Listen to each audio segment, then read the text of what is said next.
Imagine this scenario. You're a scared little survivor working on your broken generator. Suddenly, you hear a scream. The killer has downed someone. You hear another scream. Killer has gotten one more survivor. Then a third scream. This one was close to you. You start hearing a faint heartbeat. You start to panic. You let go of the generator and quickly wall the window. But it's too late. Killer is already waiting for you on the other side. So you get mad, blame everyone in the endgame chat, and decide to play killer yourself.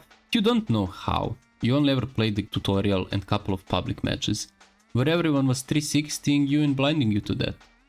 So you decide to go on YouTube and look for a guide. You scroll through countless, probably better and more informative guides on how to play the killer role, and you click on this video. That's how you ended up here. So welcome. Today I'm going to try to teach you the art of killing. First of all, I want to get one thing straight. I think that the best way for you to learn how to play the killer is to actually play the game. In my opinion, the killer role is about 20% mechanics and 80% game sense, which you can only develop by playing the game. So if you want to get better, after this video, I want you to go on and play the game. This guide is going to be a generalist guide for all the killers. I'm not going to go into any specific abilities, just keep in mind that even though every killer is played differently, at their cores, they all still have the same goal and they all function more or less the same. Okay, let's start with some fundamentals. Your main task as a killer is to, of course, kill the survivors. So how do we do this? The first thing you should practice is movement in general.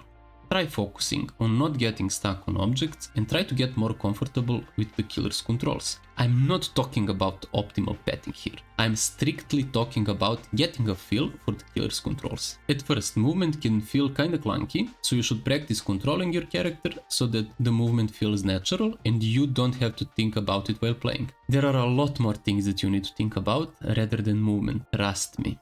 So now that you can move smoothly and you are no longer moving like a tank, you can actually chase the survivors. But what happens when you catch up to them? Well, you press and hold your mouse button and you miss the survivor. When it comes to knowing the range of your launch attack, this can only be learned through playing the game and failing. Yeah, you're going to miss a lot at the beginning. But once you get some games under your belt, and once you miss for the 1000th time, you will start to recognize situations where you are surely going to hit, even before they happen. That's the mind state that we're trying to reach. All of this boils down to you already being in this scenario and knowing if you can or cannot do something. Best example is Shack. Since Shack spawns on nearly every map, you will learn pretty quickly if you can hit the survivors before they make the window or not. That game sense is what we are trying to reach for every tile in the game. Okay, you're chasing the survivors now, and once you catch up to them, you actually hit them. But you're still losing your games. You may be getting one kill at best. Well, there are a lot of reasons why this may be the cause. Let's go through some of them and see if we can point out some flaws. First thing that comes to my mind is ego chasing. I'm also guilty of doing this. I've lost so many games by ego chasing. By ego chasing, I mean chasing someone for the entire game, just because you want to prove that you are better than them and that you can catch them. This can lead to you catching them, but by that time, the game is usually already over. So when you notice that someone is really good at looping, you should only really chase them if you catch them in a dead zone or somewhere that they cannot loop you forever. Again, this is part of recognizing situations. So this also comes with the playtime. But yeah, swallowing your pride and dropping the chase on the pink-haired Nia that's juicing you for the past 4 minutes is usually the right play. This nicely leads to the next point. That being getting rid of the weak link. What I mean by getting rid of the weak link is the ability to identify who the worst player is on the team and quickly getting rid of them. Because even the worst players can still do generators efficiently, but they can't loop that good. Do you see the connection here? If they are bad at looping, that means that you can catch them easily, which in turn means that they can't do the generators. And if you tunnel out the weak link, the game goes from 4v1 to 3v1, which is way harder for the survivors. Is tunneling effective? Yes. Especially if you're tunneling someone who has no anti-tunnel perks and is worse player than you. But does it suck for the survivor? Most definitely. So it's up to you to decide if you want to tunnel. You can win a big portion of your games without tunneling, but again, it's not a bannable offense or anything, it's a part of the game. Great.